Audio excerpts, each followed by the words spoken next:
Well, hey there, welcome to Rookie Preacher. This is the place for you if you're a pastor who wants to preach and lead better. My name's Brandon. I'm so glad that you joined me for this video. As you know, 2020 has been filled with changes, filled with decisions that you've had to make that are really impossible because no matter what decision you make, you're going to make half the people mad and half the people happy. It's been filled with all kinds of adjustments, all kinds of ministry programming changes in the midst of trying to minister to our people in the midst of the COVID pandemic. Now, I believe there are 6 new skills that every pastor needs to learn today. And some of these things you've probably started to learn already, but these are things also that you need to continue to learn, continue to focus on, because the way we do ministry, I believe, has shifted. The emphasis that we once had on Sunday morning as our main focus needs to change. To be honest, the reality of the Sunday-centric kind of church model was never really fully biblical. And we've found ourselves leaning more on small groups, which, if you think about it, that's the way Jesus did it. With small groups, smaller groups of people meeting house to house.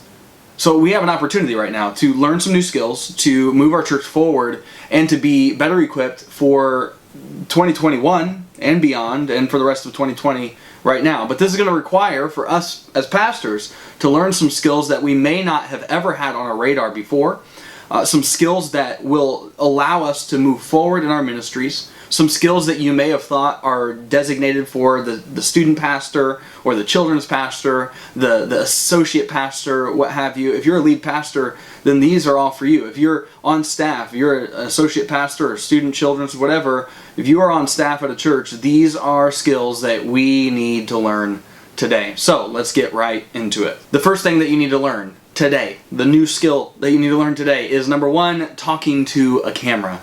Talking to a camera. You've likely had to do some of this over the last number of months. It's kind of weird, it's kind of awkward, it's not natural because we're used to talking to people, not to lenses with cameras attached to them. Cameras with lenses attached to them. Let me give you some tips on how to talk to a camera well. The first tip on talking to a camera is to be yourself. Don't act like you have to turn on your news anchor voice of the person that you watch at 7 o'clock on your local news broadcast. Just be yourself. Have your normal voice. If you need to, you probably do. This would help if you had someone behind the camera who knows you and knows how you talk to tell you, hey, you're not really being yourself. You seem awkward. You seem weird. This does not seem natural to me. And this is a reality. We have to fight against it. We have to practice and get to the point where we can be ourselves in front of a camera. The second tip on talking to a camera well is to smile. To smile, because the fact is that when you are in front of a camera, your facial expressions are magnified. Why? Because you're usually able to see people's face a little bit closer than you would when you are preaching from a stage. The reality is people are going to be able to see your face and they're going to be able to notice whether or not you seem like you are enjoying yourself. We need to smile. Be welcoming. This is a way to be hospitable when we talk, is to smile. The third tip on talking to a camera is to raise your energy level up a couple notches. When you're on video, your energy level kind of diminishes. At least that's what is perceived on camera. So if you talk like you would normally talk in front of a person at coffee, just across the table, that kind of energy level, you'll seem like you're tired or uninterested in what you're saying. So raise your energy level up a couple notches. Just take your normal energy level, the way you talk, the way you speak, again, be yourself, but raise it up a couple notches. That will communicate that you have energy and that you're not falling asleep talking. And it will help them who are watching you on the other side of that camera not fall asleep either. The fourth tip on talking to a camera is to envision who you're actually talking to. Because the reality is, yes, we're recording this and talking to a camera. You may even be doing it live, but again, what you see is a camera. But we need to envision in our mind's eye the people we're speaking to, the people a part of our church who have problems, who have struggles, who are dealing with the stuff, the challenges of our day. We need to envision them when we're speaking, and that should help us to have a level of awareness on the fact that we're not just talking to a camera, we're speaking to people through the camera. That will change the way we approach it. The fifth thing is to do something natural with your hands. A lot of you use your hands when you talk. That's okay. Do it on camera. But I know that whether you use your hands a lot or you use your hands a little, none of us talk with our hands fully still, to our side, or in our pockets. Or at least we shouldn't. Do something natural with your hands. Don't just keep them down here. This would be weird if my arms were just down here the whole time. It makes no sense. That's not how people sit. That's not how people talk. We need to be able to do something natural with our hands because we want this to come across as natural as possible. Be yourself. Do something with your hands. Don't do this the whole time. Okay? It's just weird. No one does this. No one does this. No one talks like this. Do something natural with your hands. Number 6, don't trail off at the end of your sentences. Don't trail off at the end of your sentences. Use your energy throughout the whole sentence. Sometimes we do this when we're speaking to people. Sometimes we do this when we're speaking on stage, especially those who are new to preaching. We need to use our energy all the way through that sentence and keep it moving so that people can know what it is that you're saying. The reality is, again, we have to raise that energy level up a notch or two, probably a couple, and we need to keep that energy throughout our sentence because we want to make sure that we are speaking with clarity when we are speaking to a camera. The second skill that we as pastors need to learn today is good old-fashioned disciple making. Good old-fashioned disciple making. This is the way that Jesus did ministry, right? We need to get back to that model. What did he do? What did Jesus do? He had 12 men who he discipled, he spent time with, he taught them, he had accountability with them, he taught them how to pray, he prayed with them, he invested his life into theirs. 12 people. That sounds like a kind of a small group. And then what else did he do? He had 3 that he spent even more time with among those 12. Yes, he ministered to the crowds, he taught the crowds. We need to follow Jesus' model, follow Jesus' path and the way he makes disciples so that we can make disciples too. So what does that mean? It means that you probably are going to spend some time with your leadership team, with your small group. And you probably want to find a few people that you can maybe have lunch with once a week and read scripture together, memorize scripture together, pray together, practice accountability together, and invest in their life because Jesus told us to go and make disciples, right? That's what he told us to do. And too oftentimes we lean on Sunday morning as if a sermon is going to make a disciple when what we really need is a relationship-based Jesus model of discipleship. And we have an opportunity right now to reset the script on what it is that we call ministry. And if we get back to disciple making, then that is going to be a win and that we will not waste this opportunity that we have to create a new normal for our church and for our ministry. So a couple of resources I'd highly recommend would be Replicate Ministries through Robbie Gallaty. He has a lot of different resources, including the Disciple Makers podcast. I would just highly recommend you to check those out. I'll leave the links in the description below, and you can check out all of the resources that they have. And just encourage you, let's make disciples. Let's learn what it looks like to have life-on-life discipleship so that more people can know Jesus and more people can become disciple makers in their own lives. The third thing that we as pastors need to learn as a new skill today is to leverage our phone for ministry. To leverage this thing. We have an amazing amount of power and ability to communicate the gospel through this thing here. And most of you, if you're watching this, you probably are even watching this on your phone. We have a device that has a better camera than most of the cameras we would go and buy. We have the ability to communicate with people all over the world. And we have platforms like social media, like Facebook and Twitter and Instagram and YouTube, that we can communicate the gospel through if we just decide to leverage this thing for ministry.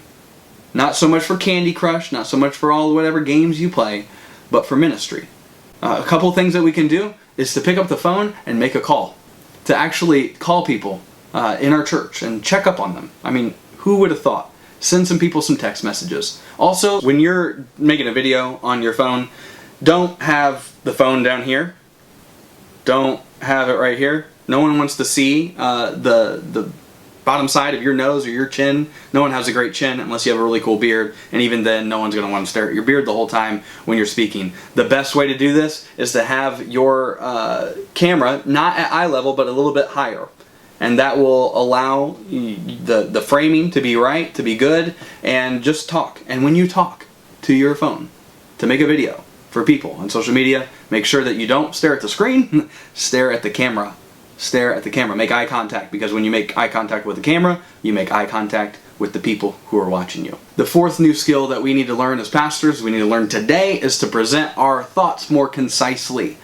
The reality is, people's engagement levels on your streaming services, on your sermon, on any video that you post to social media, likely most of them are not watching the whole thing through. I know that's really unfortunate, and yes, I know we live in a bite-sized, soundbite kind of society, and yes, that doesn't allow for a lot of nuance and a lot of discussion, but it does present an opportunity for us to present our thoughts much more concisely, to be able to put together a minute-long video where we share a point, an idea from God's Word that would encourage our people in some kind of way. Learn to make your words pop and say something. If you can say it in a sentence, say it in a sentence. Don't say it in a paragraph. We need to learn how to say what we want to say in a concise way today.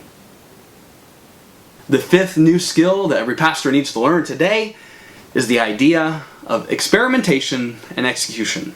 Two words that I've been having as a model just rolling around in my head as we enter into this season, or we continue in on the season of ministry in 2020. Experimentation and execution. As we are trying new things, as we are in a state of disruption, a state of disorientation, we need to be able to try new things and not let our ideas just be left in the ether, but actually execute on them. So what that means is just try things. If you want to do a webinar on teaching your people how to do their finances well, then do it. Like, give it a shot. See what people respond to, and see what kind of medium and mode of communication that people respond to the best. Experiment and execute on it. Experiment and execute on it. Look at this as a fun, unique challenge. Some of you, you're wired that way, and that's what you want to do. This is a great time to do it even more, and to let your people know, hey, we're just trying something new. It's okay. Like, your service doesn't have to look the same way as it always has. You can try something new. Experiment and execute. Experiment and execute, and then just see how people are responding and what works and what doesn't, and do more of what works and do more of what is going to encourage people and get in front of their face, and just try it. Experiment, execute, experiment, execute. One of the biggest ways that we can experiment and execute is to get our focus, to shift it from Sunday-centric ministry to all week. You see, there's 160 hours in each week, every week, 168. And most of us, we spend most of our time focusing on one. What if we spent some time experimenting and executing on different things that we can engage people with during those 167 hours outside of Sunday morning? I think that would be time well served. I think that that would be a way forward. The sixth new skill that pastors need to learn today is to shift our values and our metrics. We have to be open to the idea that our metrics need to go beyond attendance and giving. Yes, we should count those things, but what are we going to count when most of our people aren't coming back to the building? What are we going to count when the reality of a Sunday morning service is only an hour a week, and we start to shift our focus away from just Sunday morning and we shift it to all week? How do we measure success? We have to shift our values, because what we value is what we measure. So if we value engagement, we measure engagement. If we value involvement in community groups or small groups, whatever you call them, then we measure that. If we value people surrendering to Jesus, then we measure that. We need to get to the point where our metrics line up with our values, and some of us need to shift our values away from just attendance and showing up and more toward engagement and actually engaging what God's doing. So what if we measured how many people are serving? What if we measured how many people are responding as new guests? What if we measured how many people are getting plugged in to the ministry and connected to the mission? What if we measured those kinds of things? What if we started measuring our leadership development process? What if we shifted our values and then we, alongside of that, shifted our metrics? We are in a different season of ministry than what we entered into in 2020. This time now is completely different, and our values and our metrics need to change. Yes, we need to value people having a relationship with Jesus. And for the longest time, we only measured attendance and giving, and there's so much more that we can value and measure. So we need to shift our values and our metrics. So I'd love to know which of these 6 new skills that I've talked about are the most challenging to you? Which of these, just let me know in the comments below. I'd love to make more content that's helpful, so if there's something that just radically sticks out above the rest, I'll do some more in-depth videos on that skill so that we can continue to grow together. And if this video is helpful to you, be sure to hit the like button, subscribe, hit the notification bell so you don't miss another video from us at Rookie Preacher. And I'd love to hook you up with something free, just as my way of saying thanks for watching this video. If you go to rookiepreacher.com/subscribe, you'll get access to our free resource library that has all kinds of things to help you preach and lead better. Thanks for watching this video. I'll see you on the next one.